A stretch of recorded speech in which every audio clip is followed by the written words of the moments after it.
Hey everybody, I'm Anna McEwen.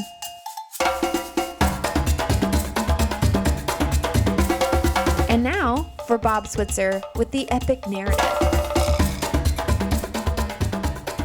Welcome back as always to the Epic Narrative. We are so glad you're here. When we left off, 9 of the 10 brothers that had gone to Egypt had come back.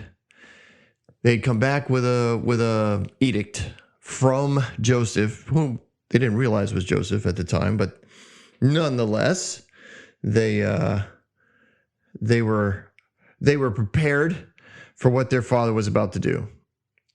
And what the father was about to do was he was going to not go back and get Simeon, however you want to say it. Doesn't really matter to me. But in all of that, he like the brothers, like they were so defeated when they even went back. Like none of them wanted to volunteer to go back because they knew everyone else was going to rot in prison. And then when one of them had to stay behind, Joseph chose the one that was staying behind. The guys who left, it kind of knew, like, you're probably never going to see your family again. And that had to be hard. Like if you're looking at your brother and you're walking away and you think, we're never coming back for you. Dad's never going to give up Benjamin. And we deserve this. That's the saddest part to me. These guys believed they deserved bad things that happened to them because of what they did to Joseph. Now, what they did to Joseph was terrible, but the concept that God somehow, turns the universe against you because you so believe that he is that way, that everything that bad happens to you, you just immediately attribute to a God who wants to do nothing but bless and be good to you. And what happens is, as we all know, is when we focus our attention, right? You reap what you sow. When you focus your attention on finding bad things that are happening to you, you will find more and more bad things that happen to you, and you will attract bad things happening to you. So I believe the brothers have, this is a pattern in their life. Bad stuff happens and they say to themselves, well, remember what we did to Joseph? Like, we deserve this. Like, everything bad they deserve. This is a terrible way to live. This is a horrible life paradigm. Like, I can't. Oh man, these poor brothers. So anyways, they're back at home, and chapter 43 of Genesis is where we begin. Verse 1. Now the famine was still severe in the land. So the famine hadn't let up. The rain hadn't come. We've now gone through several seasons of growth and reaping that haven't taken place. The food supplies are getting low, and they had eaten all the grain that they had brought from Egypt. So rather than pay attention to what's going on, right? Jacob's plan was, we will ride this out to the bitter end, and hopefully, quote, God will come through for us, because I'm not sending Benjamin to Egypt. So you know that in this verse, so when they had eaten all the grain that they had brought from Egypt, this wasn't something that surprised them. It wasn't like they went to the storehouses one day and were like, oh, crud, it's all gone. No, they saw this coming. The brothers saw this coming for months. And they might have even floated an occasional, the grain's getting low. Yeah, don't know how much longer we got. How much grain do you have? Oh, we got a month or two left, probably, if we ration it out. And as you're getting lower, you're rationing it out. The breads are getting smaller. You're not having the grains at every meal. The rice isn't a part of things anymore. You're eating a lot of nuts. You're eating a lot of roots. You're having a lot of tea. Like, you're just kind of spreading yourself kind of thin, because again, the brothers all know Dad is not sending Benjamin. So when it says that they had eaten everything that had come, what it means is they were out of food. And Jacob's up against it now, because if he goes out of food, guess who also starves to death? Benjamin. And he knows, if I want Benjamin to live, I need food. And if I want food, I have to send him to Egypt. I don't want to send him to Egypt. So he waited and waited and waited and waited. And maybe they're all sitting around in the circle and they're kind of eating the last dust buckets of grain that were kind of put together by the women, and the men are sitting in the circle and they're kind of waiting for dad to say something because it's pretty clear that there isn't anything to eat. And he says, go back and buy us a little more food. But Judah, now remember, Judah's back in play here. Why is Judah back in play? Because he moved back to the family after he married the widow of the first two sons that had died when they were with her.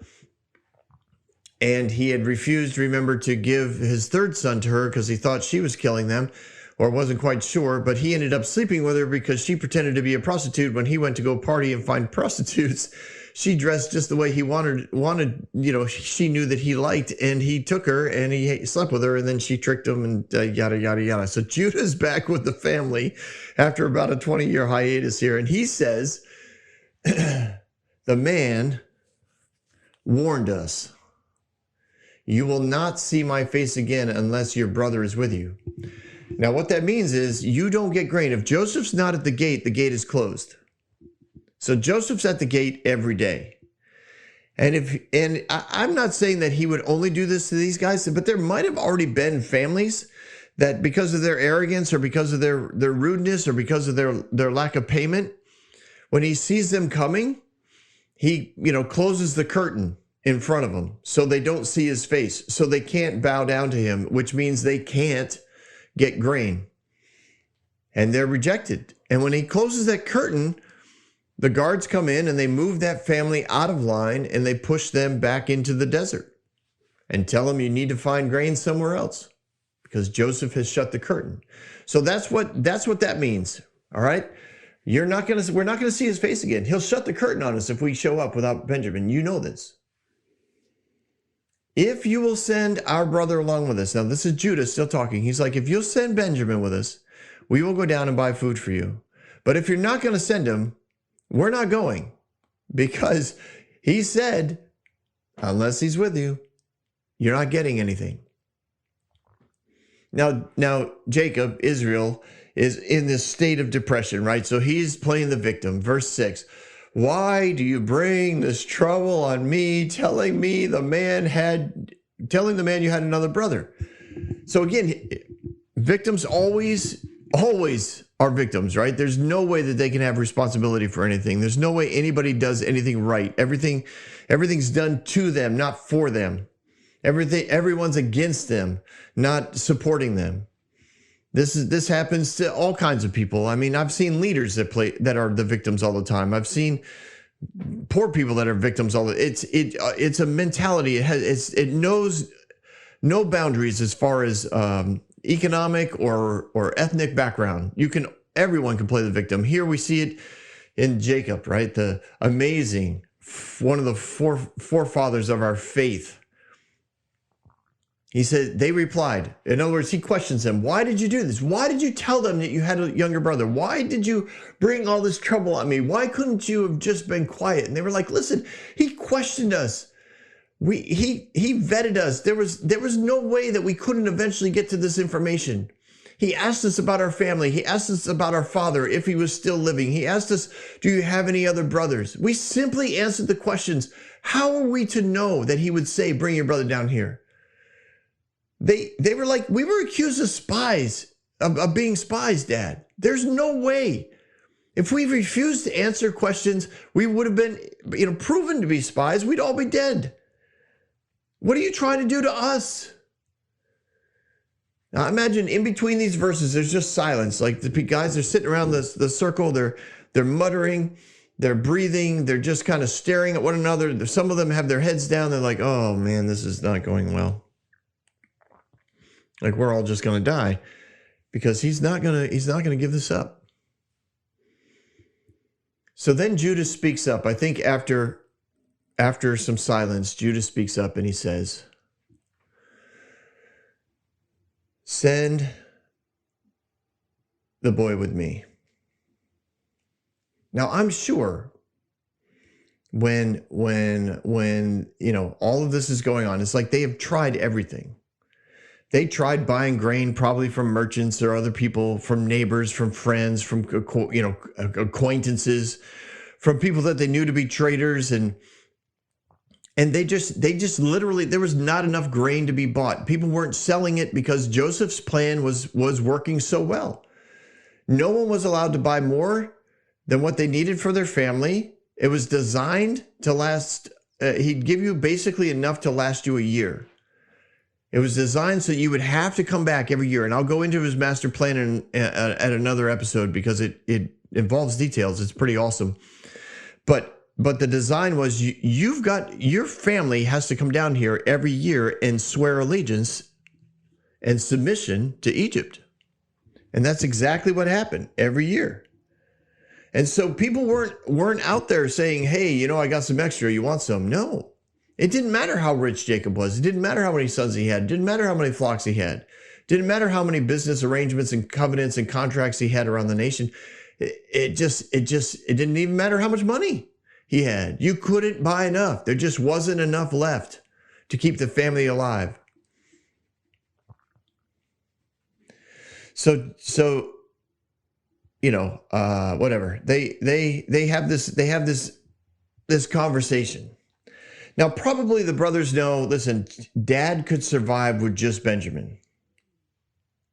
He could survive with just Benjamin. If we all go down and get thrown in jail or made slaves to Egypt, Dad's not going to care, and he'll figure out a way to survive with Benjamin. So that's why another reason why they were like, listen, we're not going without him.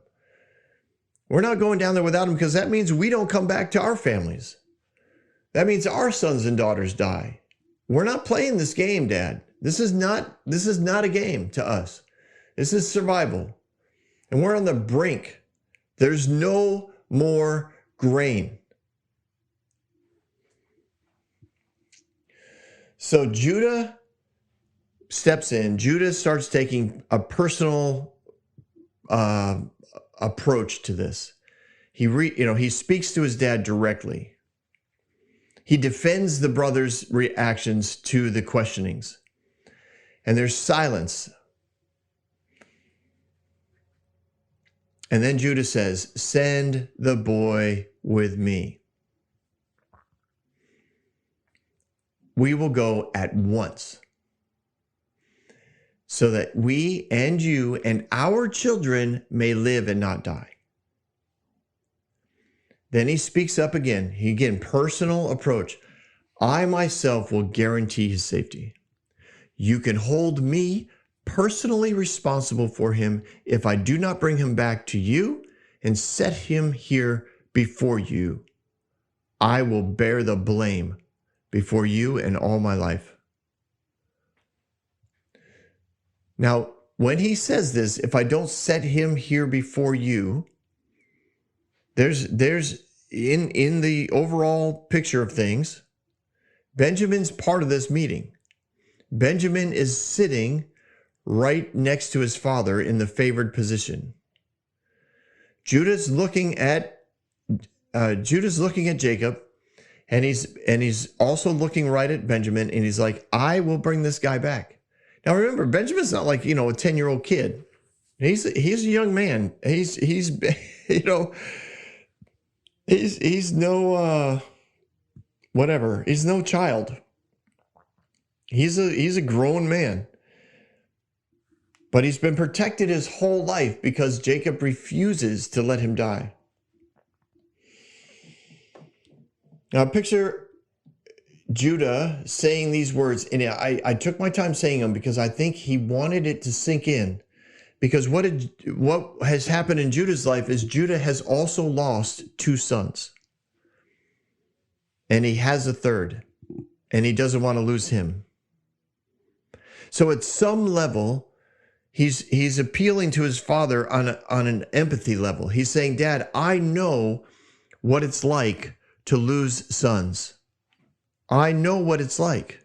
I've lost 2 of them. I don't want to lose my third. So I understand your desire to not lose Benjamin. He's your favorite son. None of us are debating that.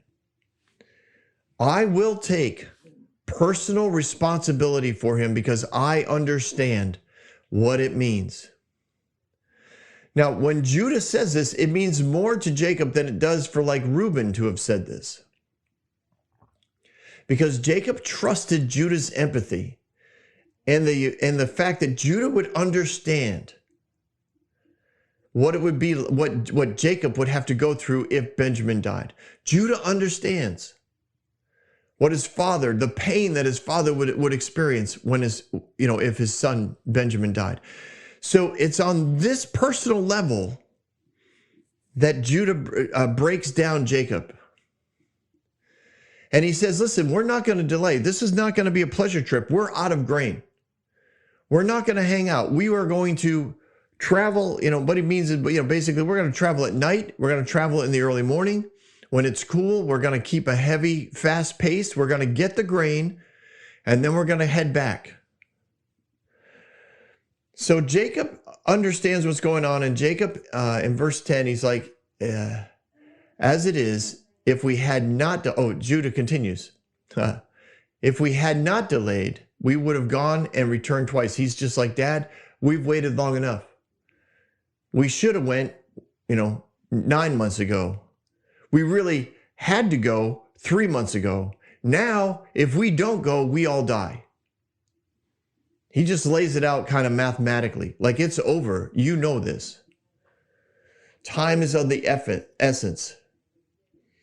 So Jacob's like, then their father Israel says to them, if it must be, if like you just want to slap them.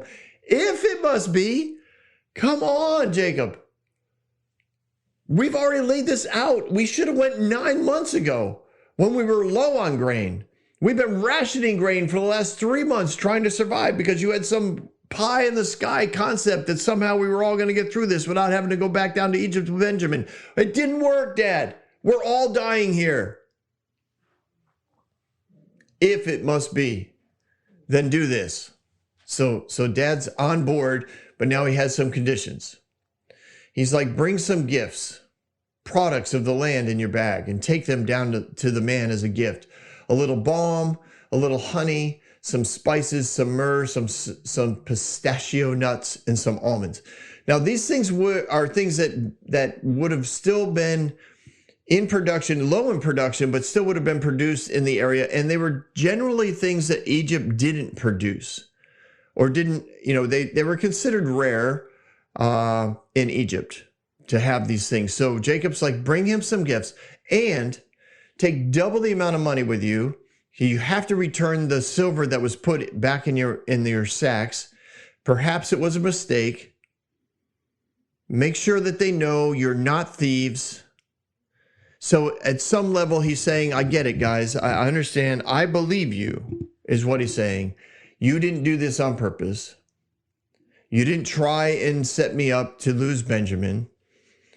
Judah has convinced me that you guys care about me. Remember, Israel here is the victim. So he's like, I'm convinced you care enough about me that you'll bring him back. So let's make sure you're protected. Otherwise, what? You're not going to bring Benjamin back, because if they think you're all thieves, you all will, go to prison or die, and Benjamin will be alone because he'll be the only new guy in the thing. He already assumes Simon's dead. So here you go. He goes, take your brother also, go back to the man at once, and may God Almighty grant you mercy before him, so that what? He will let your other brother and Benjamin come back to me. As for me, I am bereaved. Or if I am bereaved, I am bereaved. So he turns after letting people know, hey, I'm going to protect you. This is I have a plan. Really, he turns it all back around to himself, which most victims always do. Because listen, if bad things are going to happen, I'm going to die. This is a vague concept. I've lost Joseph. There's a good chance I've lost Simon. Maybe he's okay. But the fear and the dread of Benjamin being lost, he was like, I can't even take it. I can't take it.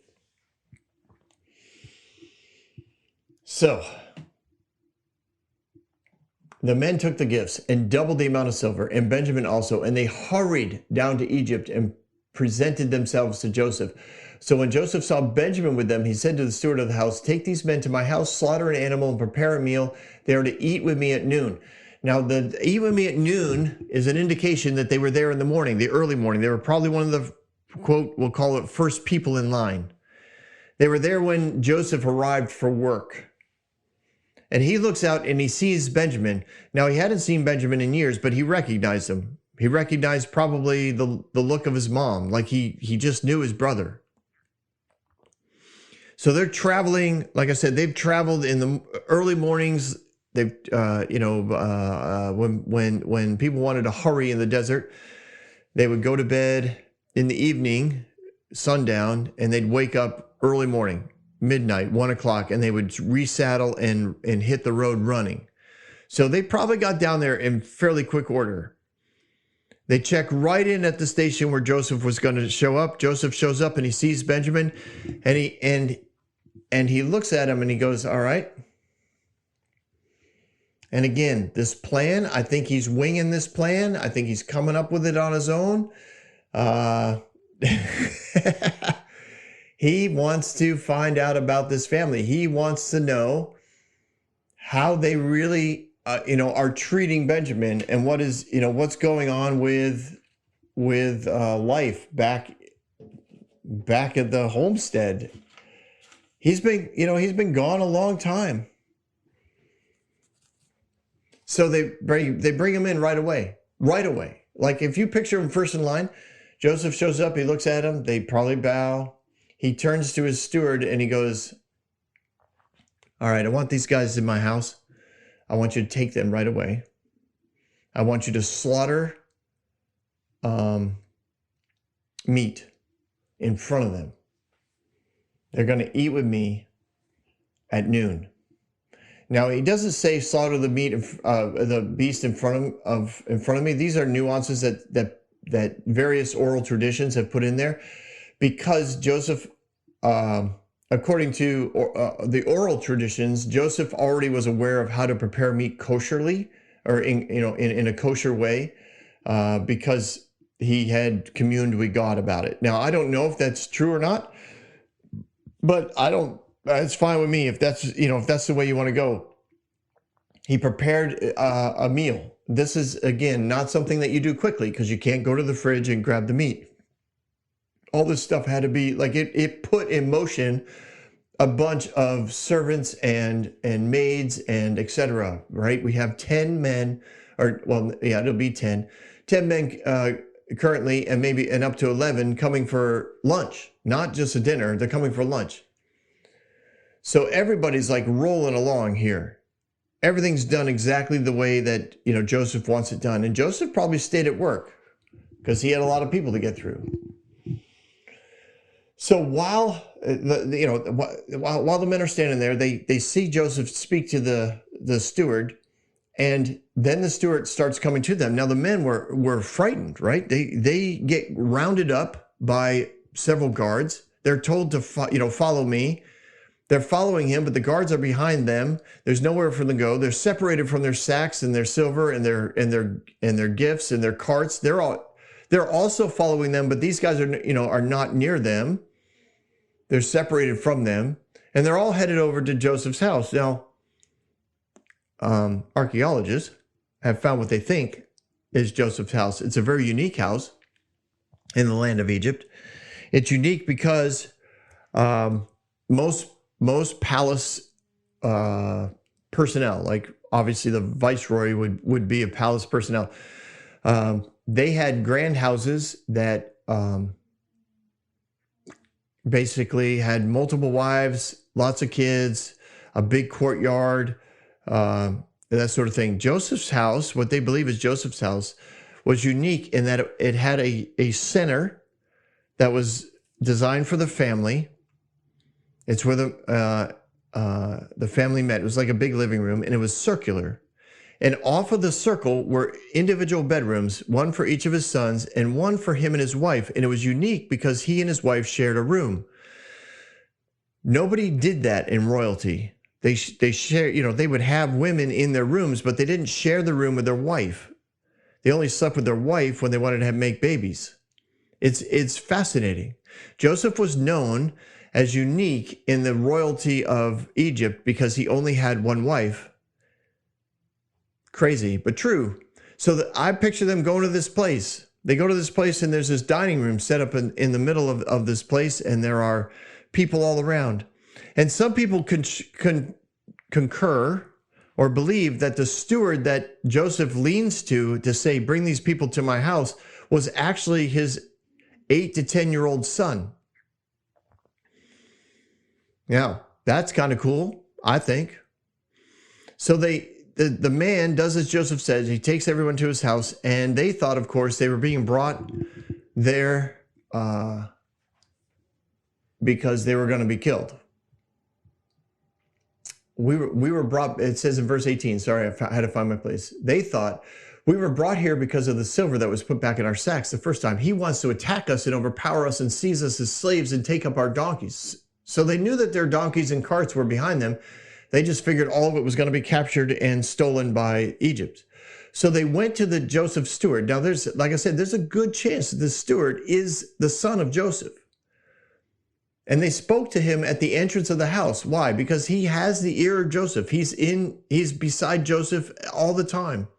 Everybody in the house obeys, the steward. And they said, listen, we beg you, my lord. We came here the first time to buy food. But at the place where we stopped for the night, we opened our sack and each of us found his silver, the exact weight and the amount that we had brought. So we brought that back with us. We're not thieves. Like we think we know why we're here. We think we're here because we're in trouble for stealing. We want you to know we didn't steal. We're good. We all good. We're good guys. We are not spies. We're here with our younger brother, like we said we would be. We are not spies. We need to buy food. We need to get back home. Trust us. We are out of food. And what does the steward say? This is awesome. He's like, oh, that's all right. Don't be afraid. Your God, interesting, your God, the God of your father, has given you treasure in your sacks. I received your silver. In other words, no one thought you stole it. It was meant as a gift. Your God, the God of your father, blessed you. Receive it. Whoa, man. How much fun is that? You picture them looking at each other? Like, wait, this wasn't designed to put us in fear. This wasn't designed to make us nervous. This wasn't designed to keep us, in shame and guilt. This was supposed to be a gift. This was supposed to be a blessing to us.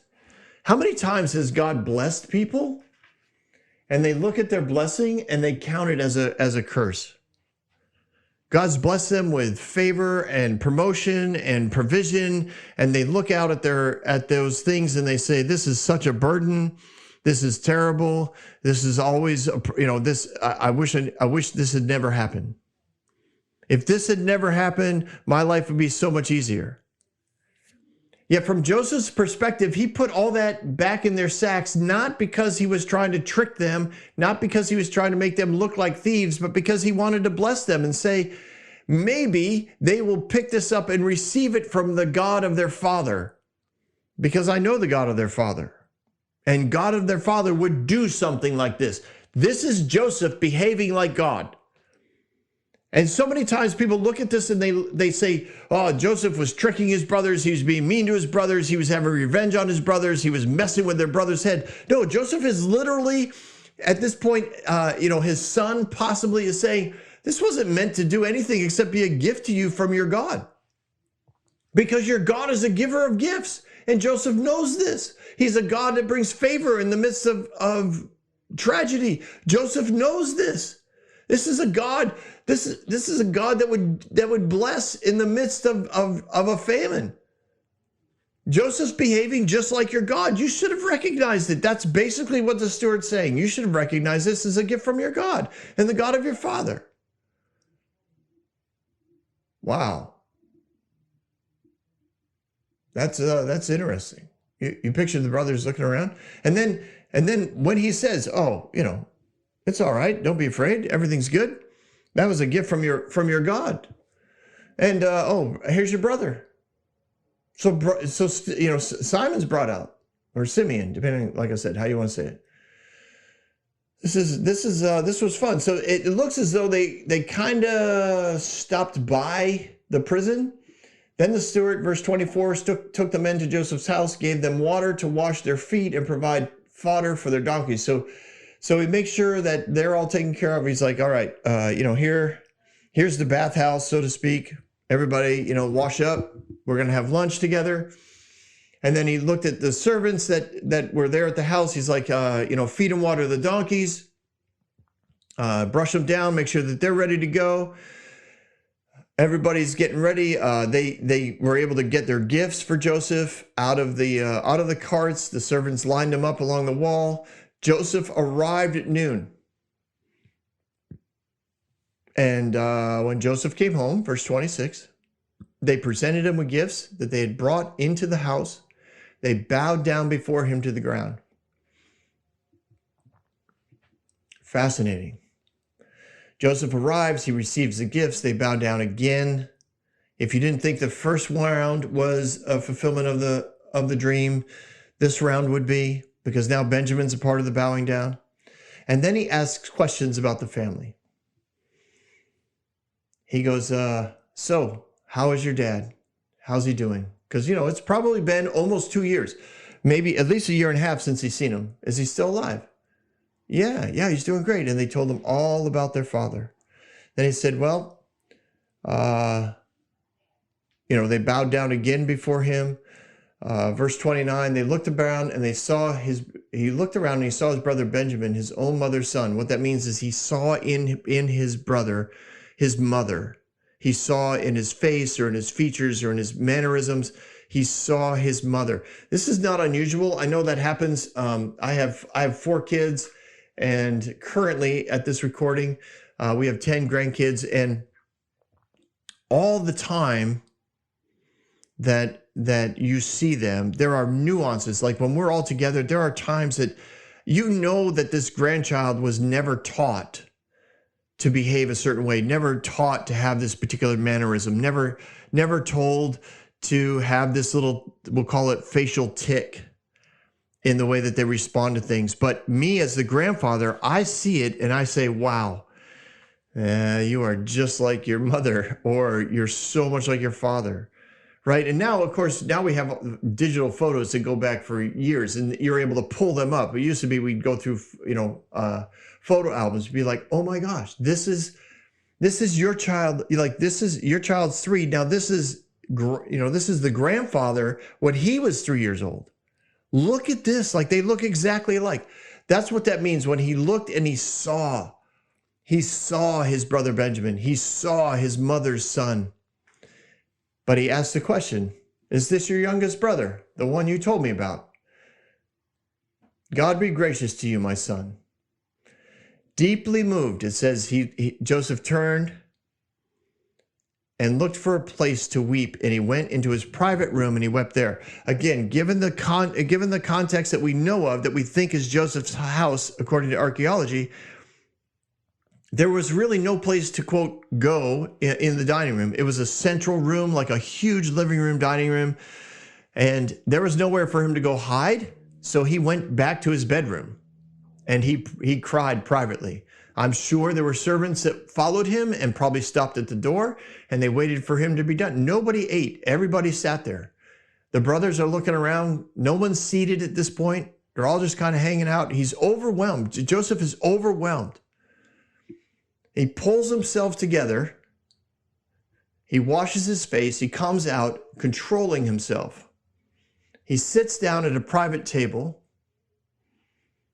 Wait, where's oh, okay. Yes, I'm getting there. Sorry. There's a point I wanted to make. I was like, wait, where's that verse? It's coming, Bob. It's coming. Keep reading. They served Joseph by himself, so he would get the choice of everything, right? The brothers by themselves, the Egyptians who ate ate with him, ate by themselves because Egyptians could not eat with the Hebrews because it's detestable. Racism is on full display here, which had to be a fascinating thing to work for a viceroy that you know is Hebrew. Deep down, probably no one mentions it, but everyone kind of knows he's of that breed of people that we don't like here. And then he has 11 of them sitting around the table, and he's treating them like royalty. Now he gets to choice food. He sits at a head table all by himself. Food comes out. He indicates what he wants. It's served to him. Now it says the men had been seated before him in order of their ages, from the firstborn to the youngest, and they looked at each other in astonishment. Now, what this means is that Joseph had told them where they were going to sit, and he ordered them from oldest to youngest.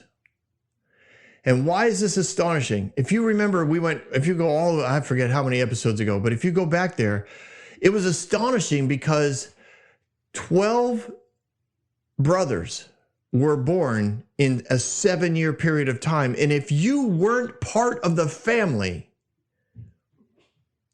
you would have to ask who was born next. You would have to know, to know the order that they came out was something only family knew and would keep track of.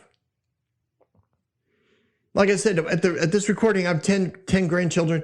We gave t-shirts or sweatshirts out to everybody with the order in which they came into the family. So, the sons, the daughter, then their spouses, and then the kids, and it starts to get confusing after a while. It's like, wait, no. So-and-so was married, but did so-and-so have their child first, or who entered? Like we had to think about it. If I had to just seat them in order, it would be something where I'd be constantly looking at my wife going, oh, yeah. Of course, now I just tell them all to wear their sweatshirts and turn around so I can see their number. But Joseph sat them at the table in order of their births, and he didn't ask any questions. And the brothers were astonished. They had to be thinking, how does he know? How does he know? Nobody knows. Nobody knows. Nobody asked, did anybody ask you the question? Did the steward ask you a question? Did the steward ask you a question? Okay, so that didn't happen. Did he send spies? Like, how do we know? How did he know? That's the astonishment. This is the part where they are beyond, it's beyond their comprehension, which is kind of cool.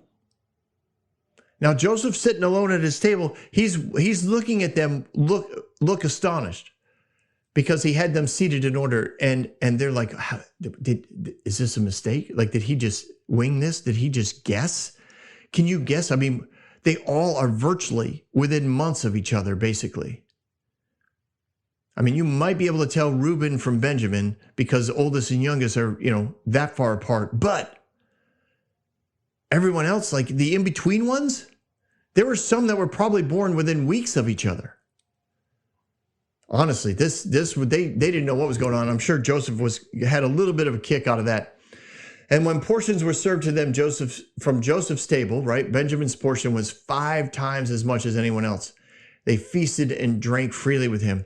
So Joseph calls them to their seats, and he makes sure that Benjamin is overserved, because I believe what he's trying to check out is, are these guys jealous of Benjamin? I'm going to show abundant honor and abundant favor on the youngest child on purpose, because I want to observe what the brothers do with that. How do they behave? Do they grumble? Do they complain? Do they make comments about, oh, look how much you got. Oh, you got the really good piece. Oh, whatever. No, he's watching this. He's watching it because he wants to know. Are they going to kill? Would they kill him too? Would they attempt to kill him too? Would they kick him out of the family and force him to never have contact with them again? Would they do to him what they did to me? But it says they feasted and drank and freely with him, which means once they all were seated and the astonishment was over, they sat back and just started to have a good time, which is not unusual when you're eating and drinking freely. You can have a pretty good time. And this is at lunch. And I have a feeling they started to have a really good time. Because at the next chapter, oh, you know what? Let's save that for the next episode. Because the next chapter starts out with the end of the party, which is a pretty good thing. So, all right, we'll see you next week on the next episode of Season 2 of The Epic Narrative. Don't go anywhere. We've got Bob Thoughts.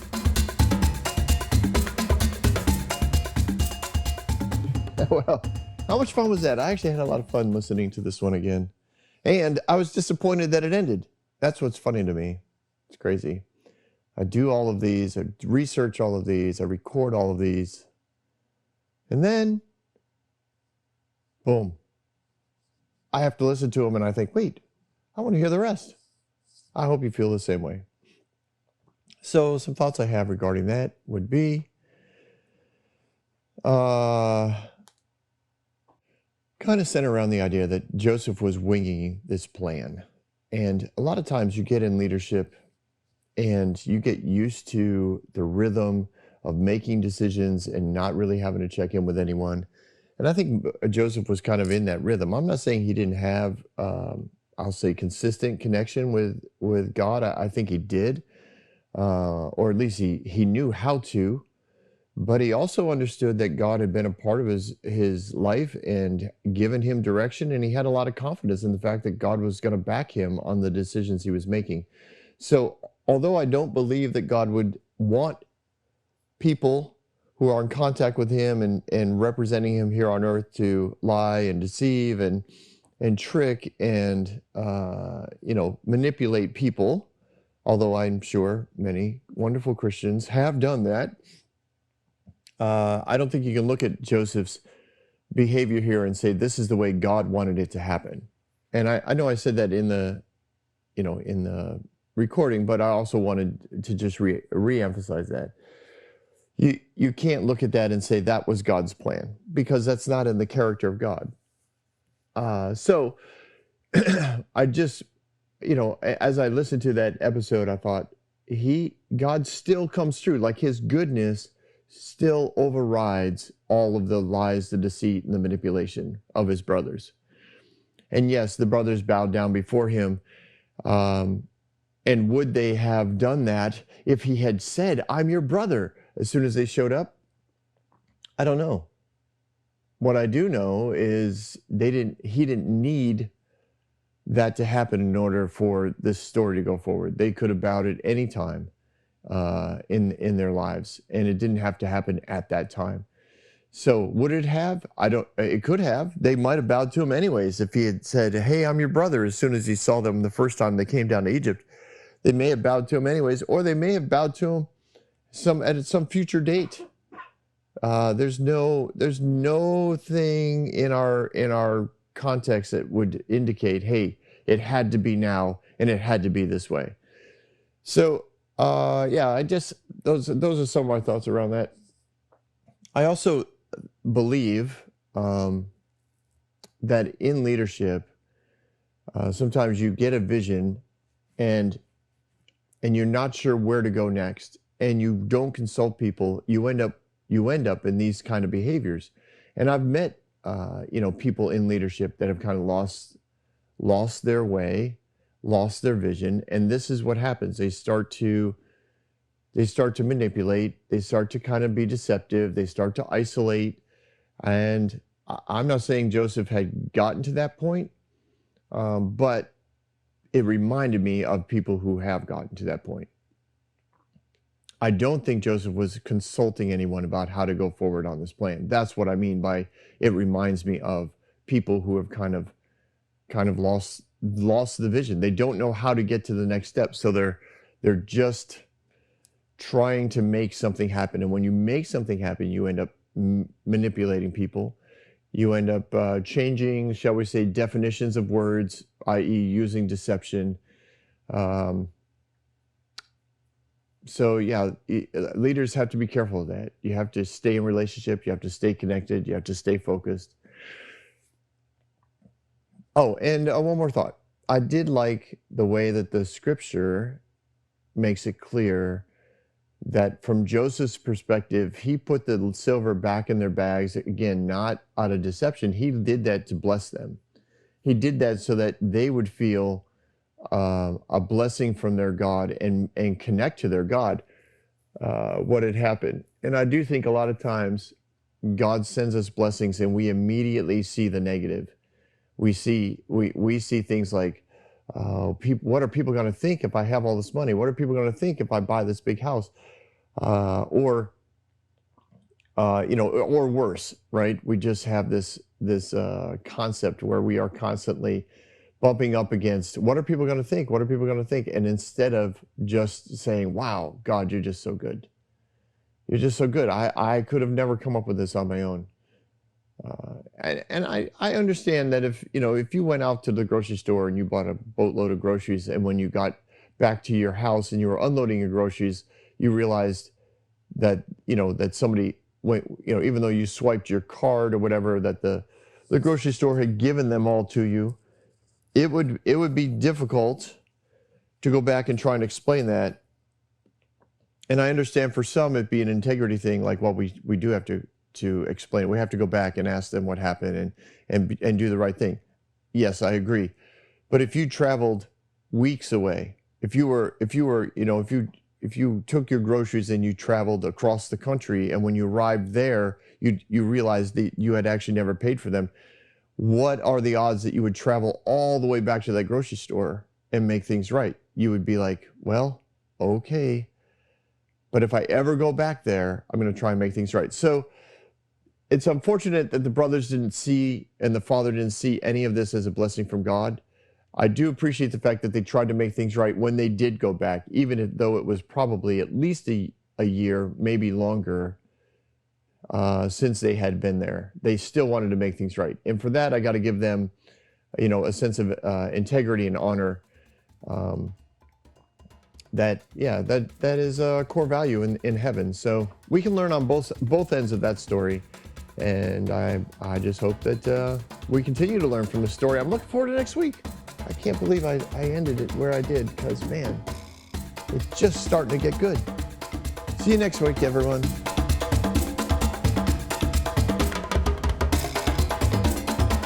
Hey everyone, thanks for listening. If you like what you heard, you can subscribe to this podcast on any platform you use. You can also reach out to Bob for questions or booking at thebobswitzer.com, or email him at thebobswitzer@gmail.com. See you next week, guys.